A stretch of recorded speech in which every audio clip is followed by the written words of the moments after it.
Hello and welcome to the latest Conversations at the Summit, a podcast brought to you by Climb UK. Now, on this episode, you're working to the max, but are you looking after yourself and those around you? I was involved in a very serious road traffic accident where I was pronounced dead on the side of the road. But my biggest challenge lay ahead, unbeknown to me really, my mental health and my well-being. So I struggled for 24 years probably with that. I got up every single day, put a shirt and tie on, go off to my corporate banking job in Lloyd's. But behind closed doors, hate myself. Hated what I saw in the mirror, I couldn't accept myself, couldn't accept my scars. I had a nice house, nice car, good body, pretty girlfriend, but I was really unhappy. I hated myself. Yeah, I could either walk around with a chip on my shoulder for the next 30, 40 years, or I can use my trauma for good to help inspire other people, which is what I'm doing now.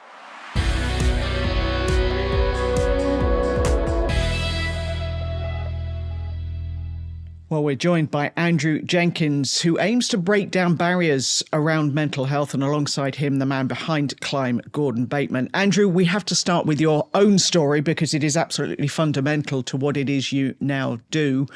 A crash that very nearly took your life and certainly changed it. Yeah, that's right. Back on the 20th of August 1999, I was involved in a very serious road traffic accident where I was pronounced dead on the side of the road. And then, obviously, I didn't die, I'm not a ghost, so don't worry, I'm here. I am sat here, I'm real. I was in a coma then, for 4 weeks in a coma. And my family were told on numerous occasions I wouldn't make it through the night. When I did start recovering, they were told that I had severe brain damage. And if I woke up out of my coma, I'm not going to be able to recognise anyone, walk, talk, use my arms and legs ever again. So I woke out of my coma, luckily, and I remembered who people were, but they told me I'm never going to walk again. And my first response was, I guarantee I'll walk out this hospital. And he said, you won't. And my mother said, it was embarrassing. You're lying in this bed with all these tubes coming out of everywhere and a tracheotomy in, and the man is trying to tell you you're not going to walk again, and you're arguing with this man telling you will walk again. And I did. I learned to walk. It took me, I think it was about 2 weeks to learn to walk again. Yeah, but it was a scary time, and when they got me out of bed for the first time, and the physio had to pick my feet up and put one in front of the other because I physically could not remember how to walk. And I learned to walk again then, and it was about 2 weeks. But my biggest challenge lay ahead, unbeknown to me really, my mental health and my well-being. So I struggled for 24 years probably with that.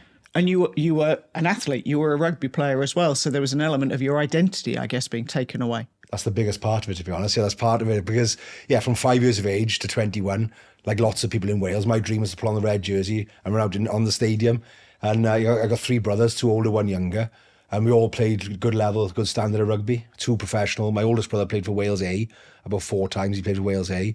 So my house is rugby mad. You're born with a rugby ball in your hands pretty much. So and when I was 21, my dream got taken off me. And I thought the only way of making my dad proud growing up was playing rugby. Like he's never said to this day he loves me or he's proud of me ever. It's his generation he's from. So the way I thought of making him proud was playing rugby.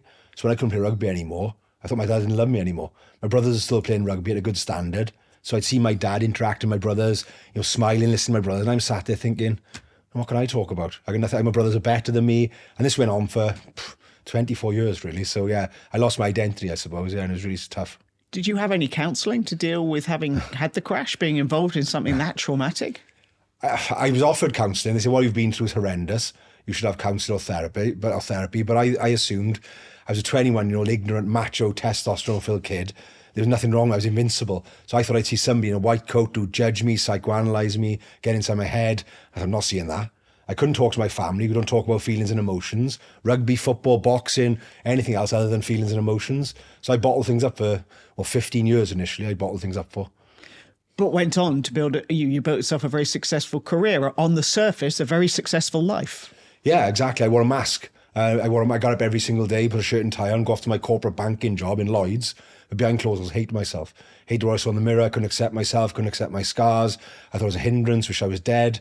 I wish my family were better off if I wasn't here. But behind, in front of everybody else, I was a big smile on my face, life and soul. Yeah, but I wore a mask, lots of people do in this world.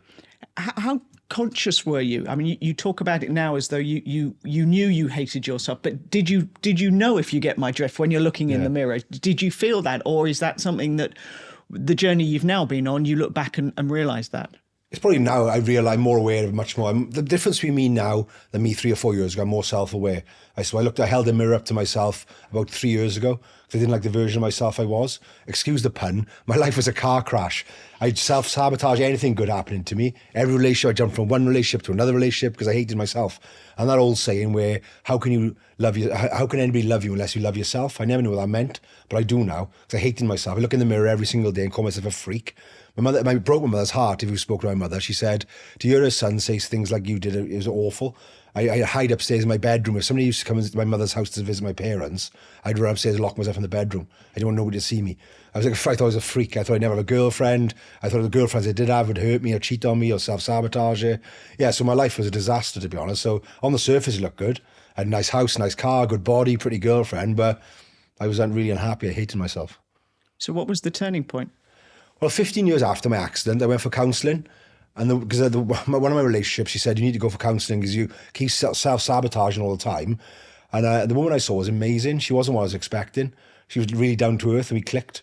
And after the first session, she said, I know what's wrong with you. And I said, what's that? And she goes, you're grieving. I said, what do you mean grieving? That's when you die. And she goes, you haven't physically got to die to grieve. You're grieving your loss of identity. So all I've heard of you today is, I used to play rugby, I used to do this. You're grieving your whole life. She goes, people grieve all the time. When nobody talks about it though. She goes, when you're tendering for a big project in work, it doesn't come off. That's grieving. When you change jobs, retire from work, give up sport from an injury. She said, people when they have children grieve. They can't go out as much, haven't got as much freedom, as much money. So grieving's a massive problem. And I was stuck in 7 stages of grief. And I was trapped between number 2 and 6, I think, arguing, bargaining, depression, all the time. I was in this vicious circle for years and years and years. So when I saw her, I was more compassionate towards myself. I understood where I was. But it didn't all change then. And it was still the same after that. But then I think about 2 years ago, I met the man who saved my life. I tracked him down on Google, which is a bit creepy. But I did track him down. And I went to see him where he is. And he said, you're a miracle. You should have died on so many occasions. He said, I can't believe how big and strong you are. So meeting him made me realise, yeah, I can either walk around with a chip on my shoulder for the next 30, 40 years, or I can use my trauma for good to help inspire other people, which is what I'm doing now. So why did you want to meet him? What was the trigger that made you think after all that time, I want to meet this guy? I'd always wanted to meet him, but I wasn't in a good place. I've only been in a really good place, a strong place, the last, say, 2 years, 3 years.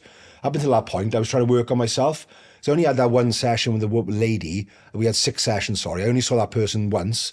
And then all the things I've done on my own. I've done a lot of study and research on myself. I worked on myself to be a better version of myself for my friends, my family, my loved ones, my work colleagues.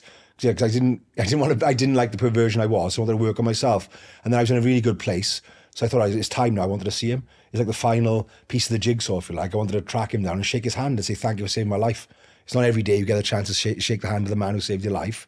So, so that was the final piece of my jigsaw, I suppose. He's giving me he's the reason I'm doing what I do now, I think, really, one of the reasons. So you've taken what happened to you to be a business, I guess. So how did that come about? Because it sounds, you talk about inspiring, but you've been extremely successful at it. Yeah. So how did you set that up and how did you go about that? There's a few things happened after. So I met the man who saved my life and I wanted to start talking about it to the public. Because I'm from a family, not just my family, a toxic masculinity environment. I was in rugby clubs from 5 years of age, in a gym from 14 years of age. I've been close protection, I've looked after some big names. So I've been worst groups of people for toxic masculinity. So I was that person. And growing up, I thought the 4 measures I had of growing up what a man was. This is funny, people laugh. How many pints you could drink, how many fights you'd won, how many girls you'd been out with, and how much you could bench press. And that was the 4 measures I thought what a man was. Drunk 20 pints, so he's a real strong man. Drunk 2 pints, people laugh at you. How many girls, and so I say people laugh at that, but I say, guarantee your uncles, your brothers, your fathers have been through some form of peer pressure and relates to them 4 things. But I'm compassionate towards myself now. I didn't know any different. So I was watching boys that, I was 12, 13 years of age in rugby club, watching older men in their 30s, 40s, 50s, say and do things, misogynistic things probably. But I thought, is that what it's like to be a man, is it? And I just copied them, I suppose. So I didn't know any different. It's only when I held the mirror up to myself a couple of years ago that I realised how wrong that was. So and people go through their whole life not being self-aware. And I can understand why they do it, because it's scary holding a mirror up to yourself, looking at your flaws, your triggers, and working on yourself. But when you do it and be your authentic self, you feel much, much empowered and much better doing it. So that's what I started doing. I wanted to start talking about my feelings and emotions with my journey over the last 40 years, I suppose, with other people. So I wanted to do a lot of keynote talks, workshops and things like that. So that's where it started from, really. And when you say you're working and doing your research of how to work on yourself, that's not easy, is it? Because there's a lot of garbage and noise and influencers out there. How do you navigate that? I just try to use reputable sources. I try and surround myself with like-minded individuals. People I met in Climb last year, for example, some great people I met there. Surround myself with like reputable names and reputable people who've got experience in different fields. Because in this world, you've got hoovers in life and you've got batteries. Batteries will charge you up and make you feel great, and Hoovers will suck the life out of you. So I try and steer away from the Hoovers in life, to be honest with you. And I think it's the average of the 5 people you spend the most time with. So I try and surround myself now with better, like-minded people, ambitious people, go in the same direction as me. Because coming from where I come from in Wales, you're born with like a glass ceiling on you. If you've got any ambition and drive, it gets knocked out to you. But people laugh at you and if you've got any ambition or drive, you get kept small in Wales. I'm not in Wales, in this country, out of Great Britain, I suppose. You get kept small. So I got a second chance at life now. I want to do help and give back to people. And yeah, I just made sure I looked at reputable sources and spoke to lots of people and surround myself with good people. But we've talked about this, haven't we? Of like, there are people who go, what I do is I sit on my yacht for 10 minutes in the morning and then I do that. And that's how you have good... Yeah, there's people out there doing that all the time. It's a nightmare, isn't it? Yeah, I speak to lots of people, hundreds of people. Because my story, I think, is relatable to millions of people in this country. My upbringing was good. I didn't have a bad childhood. I had a good childhood. The way my mother and father showed their love to me was a roof over my head, clothes on my back, and food on the table. It's now, we call it emotional trauma now.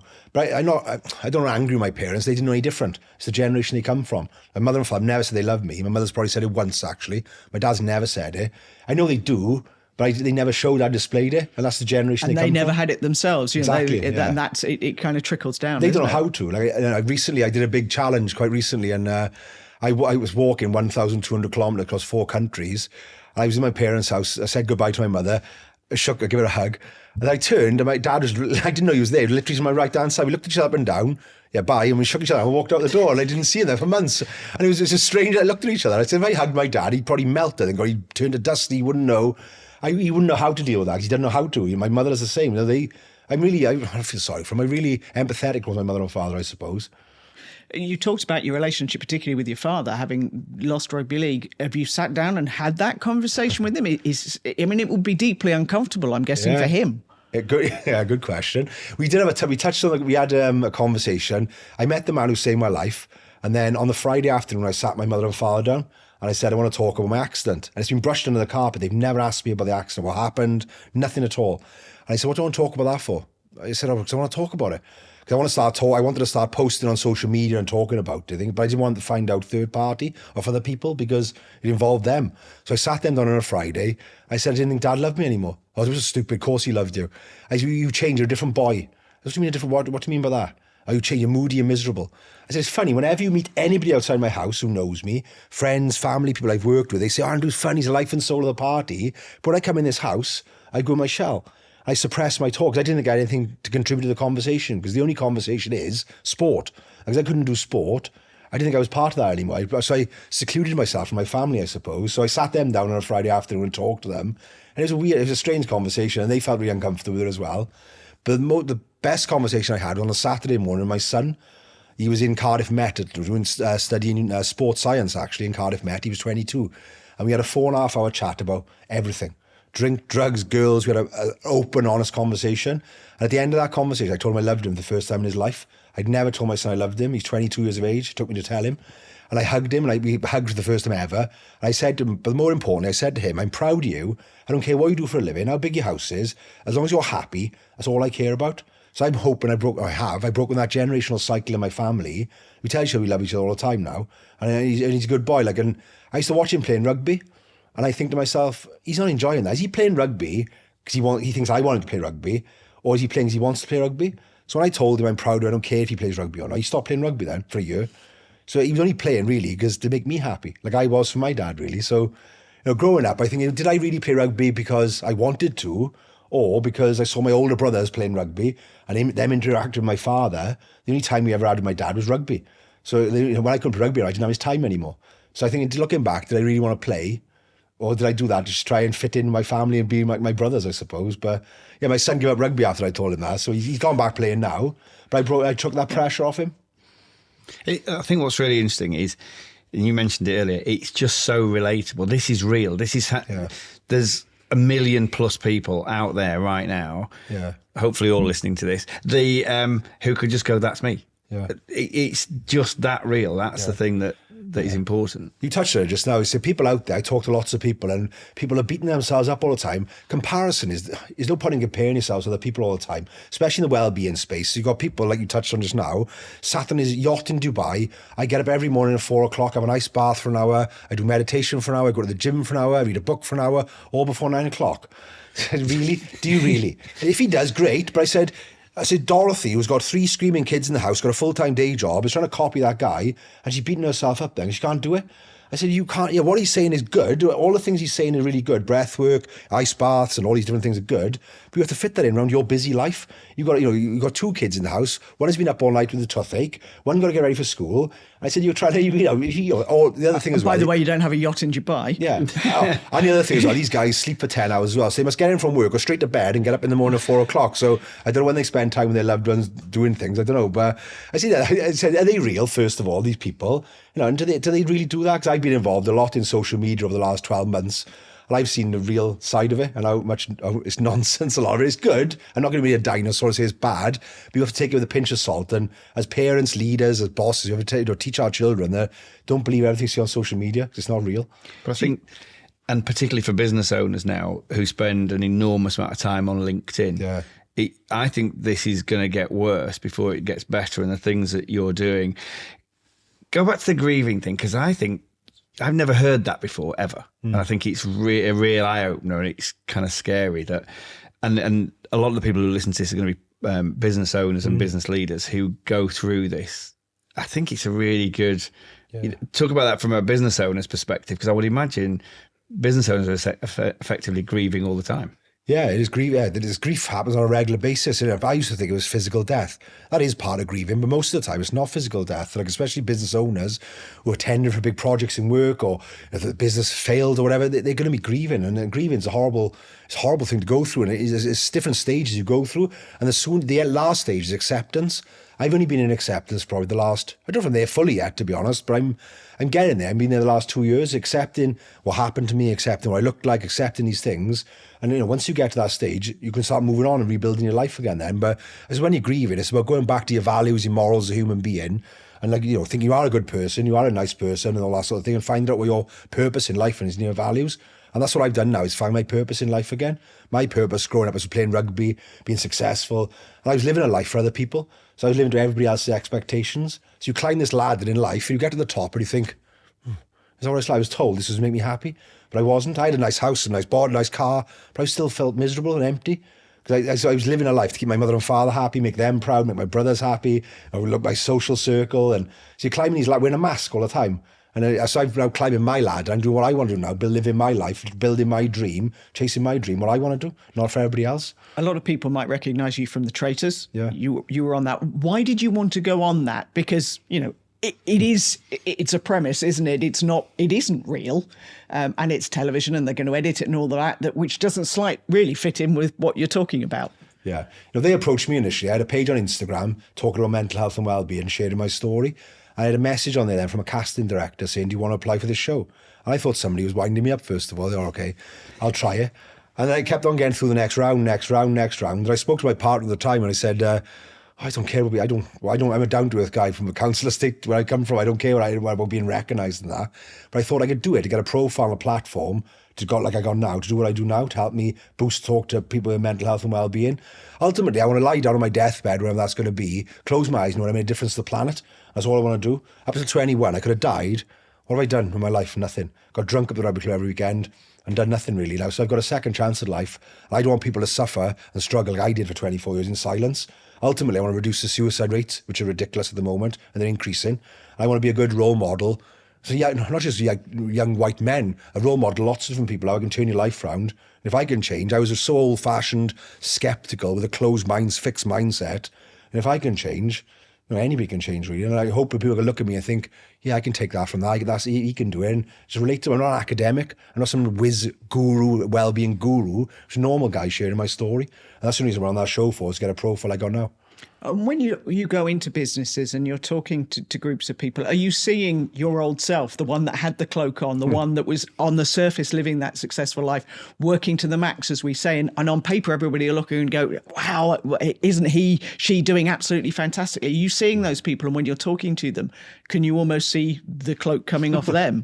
Yeah, I see that quite regular, to be honest. People want to do that, that's fine. If that's their life they want to live, not everybody else, that's fine. Everybody's different in this, but some people do want to do that job. But I went to a big insurance conference a couple of months ago. I used to work in insurance, and I seen everybody there, and they're all exactly the same kind of navy suits on, and all they call it pale, stale and male. All the men in their 50s, 40s, late 50s, 60s, and I'm thinking, oh, do you want to come back into insurance? I'm thinking, no, not really. I wouldn't want to get back into insurance, really. And it's give me a good career. I'm not, I had some great times in the bank and insurance, but did I really want to do that? Or was I doing that because I thought that's what you had to do to be successful?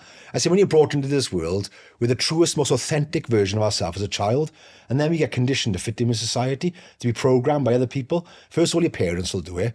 I know, sometimes rightfully so in some instances, basic manners and all that, but they'll push their beliefs onto you, which are sometimes outdated or even incorrect. Do this job, sit there, do this, go to school, try really hard, get a good job. Then you go to school, you get conditioned some more by the teachers. Nobody ever talks about being an entrepreneur or go to university. You have to go to university. All the successful people in life go to university. You think, well, I don't want to go to university, but you go because you think that's what you have to do in life. And then you either go off to university or get a job with the fanciest title possible because you're told more money equals more happiness. And you wake up one day, look in the mirror when you're 40, 50, 60, and looking back, who's this guy looking back at you? And you're down here, the true version of yourself is down here, and you've got 20 levels above of social acceptance, by other people's expectations, hurt, failures, and you're down here. People call it a midlife crisis. It's just an awakening. You've realised who the true person of yourself is, your authentic, real person you are. And that's what I did now. I realised that. And some people go through the whole of life never having that awakening. They go through the whole of life, go to their deathbed, regretting things. And there's a survey done in America a couple of years ago where people on the deathbed actually were asked what's the biggest regret they have in life. And the main answer was living a life for other people, not being their true, authentic self. I say to people now when I do my talk, take your mask off and be your true, authentic self. And it's tough. You might just be with a partner you don't want to be with, but you think, I got kids with them, I got a big house with them, so I got to stay with them. Then you go to dragging yourself to a job every day that doesn't fulfill you. And it's hard because you get stuck, you've got wages, you've got a good salary coming in, and it's a big mortgage. It's hard to change. I know I'm not going to sit there and say it's easy, like a guru thing. It's not. But you have to try and do it, though. Do you know what I mean? And I did a couple of years ago. But that's why you need someone with you to do it, isn't it? Either someone like yourself. So I see this so many times in business leaders, myself included. So when I set up my first business, I had this purpose. I wanted to make a difference. And then suddenly the money gets in the way. It's almost like, oh, now I've got all these things, I've got to do that. And then that can quite easily get lost. And I think it's really important more than ever now, because young people won't join a company. You're not even going to be able to recruit unless you retain that authenticity. Yeah. But it requires help. It requires people like yourself, because it isn't easy, is it?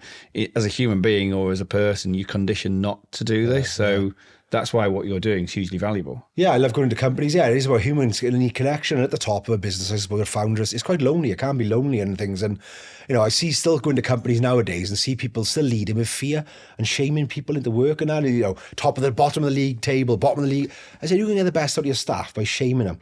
I've been involved in that so many times in the banks with KPIs, you're bottom of this table, I felt awful coming out of meetings. It's not really empowering your staff. And I said, leaders need to lead with vulnerability.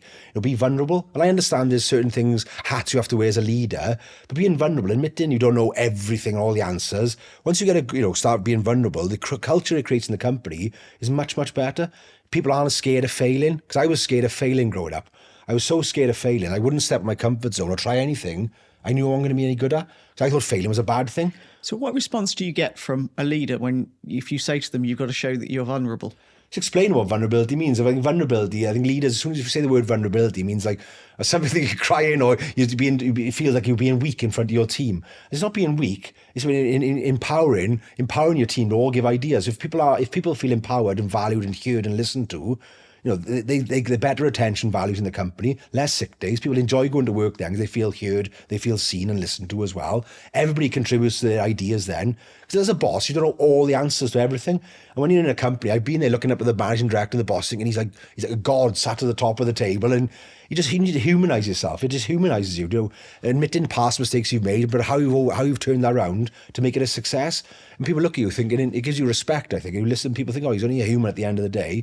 And I think that you get a much better culture in your company then as well, once you start embracing that sort of thing. There's many different ways that you can help people. And I think they're pretty cool, to be honest. Yeah. Talk about some of the things that you're doing with companies and how that's impacting. Because it is, again, go back to, it is relatable, but it's also very different to some of the stuff we see out in the marketplace. Yeah, I'm a big advocate for nature and walking and talking and things like that. So it's so powerful. It's scientifically proven, and facts that are proven to say how much being out in nature, vitamin D, the endorphins in your body, the oxytocin, serotonin, it's really powerful. I listened to something recently where 85% of our time years ago was spent outdoors. Now it's less than 7. So I think there must be a direct correlation between being outdoors in nature. And I did a big walk recently, I touched on earlier on. I walked 1,200 kilometres. I walked the length of Scotland, part of England, Northern Ireland, and the length of Wales. And my average resting heart rate when I started was 72.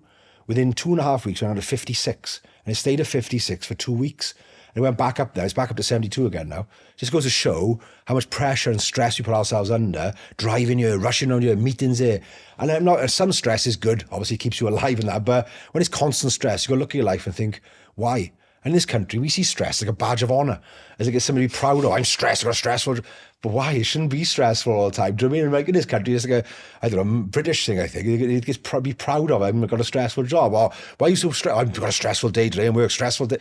But why? I understand it's busy sometimes. Stress is sometimes good, but when it's constant stress, you got to look at your life and think, is it my relationship, my work? Something's got to change. Because stress kills people. There's stroke, heart attack.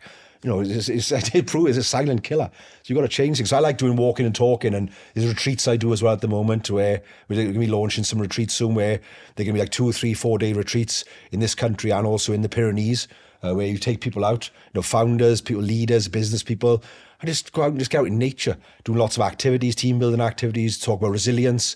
Resilience is a buzzword at the moment. But when you speak to some people, they don't even know what resilience means, really. What does it mean to you? Because some people will say resilience is coming through what you came through and building yourself a career, but actually I'm thinking you won't say that. I think people say it's bouncing back from failure. I don't think it's bouncing back. I think it's bouncing forward or moving forward. If you bounce back, you're in the same place you were before you started. So I think you'll learn from why you failed and not achieve something and move forward, bounce forward. So I like to call it bouncing forward from failure or from a loss. And that people say to me, how are you so strong mentally and physically? I say, well, I've lost things in life. But what I do, I sit back and think, right, why didn't I achieve it? Put things in place then to get it the second time or the third time. But I keep going until I eventually achieve it. And this world at the moment where everybody's a winner, where everybody wins everything, I think it's total nonsense. It's gone from one extreme now in this country. It's gone too far the other way. And we got to come back a little bit the other way now where we've got to teach our younger people, people in work, failing's part of life. You'll never go through the whole of life being totally successful, winning everything. It's impossible. Like I've looked after lots of successful people in life, doing my bodyguard job, and I can guarantee every single one of them will tell you they've lost so many things. Business people, they've been bankrupt. All the successful businessmen, I suppose, in the world have been bankrupt so many times, and they've got companies go through, but they just keep going. They've got a good purpose, a good why, and they keep going until they get it. And I think that's what we've got as younger generation is saying failing's not a bad thing. You learn more from failing than you do from winning all the time. And you talked about social media earlier, and Gordon touched on LinkedIn. I mean, it's a cesspit, isn't it? In many, many ways. It's how are you teaching people to use it for a positive? You said you had to launch yourself a platform, and it is fantastic for all of that. But there's so much you can go down rabbit holes with it. It is, yeah. I think as a parent, firstly, parents, we've got to find out what our kids are actually looking at, first of all, because there's a number of times I've been in a house with there's children there, and all of a sudden you hear a word come out, they're on their iPad, thinking, what are you watching over there? And you look at it, and it's just total nonsense. I think it's hard, and I suppose you're not going to get away from social media. It's going to get worse before it gets better, I think. And it's about, as parents, we've got to get stricter, I think, at teaching our children and limiting the amount of screen time as well, which is not healthy, and also finding out exactly what the children are looking at. But do we as adults, actually, I mean, I spend way too much time on my phone, if I'm going to be brutally frank with myself. Yeah, I do. I'll be honest, I do, and I try to limit the time. I'm listening to a great book at the moment called Dose. It stands for dopamine, oxytocin, serotonin, endorphins. And it tells you about dopamine. Dopamine is a chemical in your body that rewards hard work. Like hunter-gatherers, for example, years ago, were hunting, and like we go to the gym, have a hard session, work, or whatever, you do work in the business, working hard. But now, you can get dopamine, pick up a phone in the morning, open your eyes, and you can look at dopamine all the time. And your natural body's dopamine is getting burnt out. So dopamine should be gradually increased, not quick hits all the time. So it's about education. I think life is about education. It's about teaching people and sitting down with the younger generation especially and teaching them the pros and cons of everything. Because at the moment, We need more education about lots of different things, mental health, well-being. I think in schools and college, university, we should be teaching our children about APR's percentages, calories in, calories out, and how to regulate their moods and emotions. Like, you know, debt in this country is costing us billions of pounds. Obesity is costing NHS billions of pounds, and suicides are going up. So something's breaking down somewhere. And I think in schools, we should be teaching our children calories in, calories out. Eat more than you need, you're going to put weight on. Teach them if they leave school to borrow money, it's going to cost them this much money. And also teach them how to regulate their moods. I'm not saying teach them how to be psychologists or counsellors, but give them a basic understanding of how their feelings and their moods. And that's the only difference to me now. I'm self-aware, and I can implement things quite quickly to stop me spiralling. Whereas years ago, I'd be in a bad place for days or weeks sometimes. And at the moment, everybody's getting labelled with depression, ADHD. I said, stop labelling your children with things. They're not depressed. They're just having a bad day. I get bad days exactly the same as everybody else. But I know I'm self-aware, and I know what to do to get out of it. And so we're teaching the children what to do to get out of it.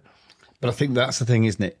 Going back to right at the beginning, you don't know what you don't know. So there's also the training of the adults to be able to know, to be able to admit that stuff, to be able to start the conversation. That's why people have always asked me this, why have we baked well-being and mental health and health really in across everything we do at Climb? And it's because if we as responsible adults don't get it, if we don't understand it and we can't talk about it with each other, not a chance in hell we're going to get this down to our younger generation, because we just won't tell them we love them. Do you know, exactly. We've got to break it at our level as well. It's a multi-direction, isn't it? No, massive, because you look at a lot of the time when the children are struggling, if the parents don't know, how can they pass it on the line to their children? We've got to educate everybody. Everybody's education, really. I want to use my platform and my profile to do just that, really. Be a good role model for adults and younger generation, really. And, teaching them about the basics. It's not rocket science to be on a lot of it. I mean, a lot of the time when you're struggling as well with mental health, you just want somebody to talk to, somebody to listen to you. A lot of the time, you don't need to see a psychologist or a counsellor or a therapist. And don't get me wrong, there are medical illnesses out there, serious illness, we do need them. But most of the time when you're struggling, like when I was struggling, all I wanted was somebody to listen to me and sit in the trenches with me and not give me an opinion, not try and fix me, not give me an answer, just listen to me. And a lot of the people I'm speaking to, adults and children, I want somebody to listen to. I want somebody just to talk to. I don't want to see a counsellor or a therapist, or I don't want to see a medical professional, because seeing a medical professional sometimes is a bit intimidating. When you're sat across a desk from someone, a therapist lying on a couch, you don't want that. But when I do this walking and talking thing, you're side by side with someone, and it's just not confrontational. It's just you're chatting with them like your mate. I did my walk. I was walking for like 7-8 hours a day with some guides, and they know more about me than my best friends have for 40 odd years probably. And I know more about them than their wives do probably. They were ex-majors in the army, and they were telling me things they saw in Afghanistan, Basra. They haven't opened up and talk. You're talking, you start chatting, all of a sudden there's silence for an hour, then you start talking again, and it just feels natural to talk. And I like going into companies, do something called walking and talking, where you go into the company and say, obviously go to the MD, the FD, and say this is how important well-being is. And it's getting the leaders of the company to see the benefits of the company of looking after their employees' well-being. Like one of them is 23% more productivity off the staff. What FD or CEO would say, no, I don't want 23% more productivity. I'm not going to say no to that. I would like to think they'd say no. But it's things like that. You've got to see the stats and evidence, because these people at the top are quite red in characters. They want to know what's in it for them a lot of the time. So you can go there and show the benefits to it. Like every £1 spent on well-being, you get a £6 return. It's little stats like that you need to tell the leaders of the business to allow them the time to come out, allow the staff to come out. And I think in the company, it starts from above. Change the culture and the well-being, and it starts to start from above. And if they don't believe in it above, how can they let their staff do things? And Andrew, to some people listening to this, that might sound ridiculously expensive, and only big corporates like BT or EY can get involved. But you work across all spectrum. Oh, yeah. I worked in I worked in a couple of sole traders, and I work with all size companies, large PLC companies down to limited. It works for every single person, really. And the benefits to the company are fantastic. But the staff feel better as well then. I've been in companies before where they put an hour aside for like well-being, and then the bosses book meetings in then. I think, well, you've put an hour aside. You said they're going to do this from 2 till 3. There's a gym, on-site gym. And they say, right, 2 till 3, go for a walk, do something for your well-being. And then all of a sudden, the bosses put meetings in 2:30. They go, that's just totally contradicting what you've said. So first of all, you're saying to their staff, oh, yeah, great, we got 2 till 3. We feel valued. The bosses really care about us. Oh, you've got to meet the hours too. So you've got to really believe in it. It starts from the top, I mean, and you've got to see the benefits, show the benefits to the top, the leaders, the benefits to the business. You know, I mean, the reason people leave their company a lot of the time is they don't feel valued by their bosses. They don't feel they got a good boss. They leave the company. So you spend all this money training the staff up to leave them. For them to leave them, to go to another company, spend thousands of pounds training them. So you want to retain your staff and look after them and nurture them and make them feel valued, I suppose. Finally, are you happy now? I am happy, yeah. And somebody asked me a question a few months back. Would I prefer my life before my accident or after my accident?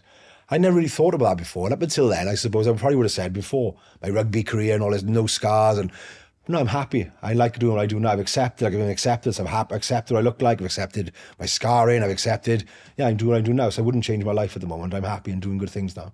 Happy with who you are? Yeah, comfortable in my own skin.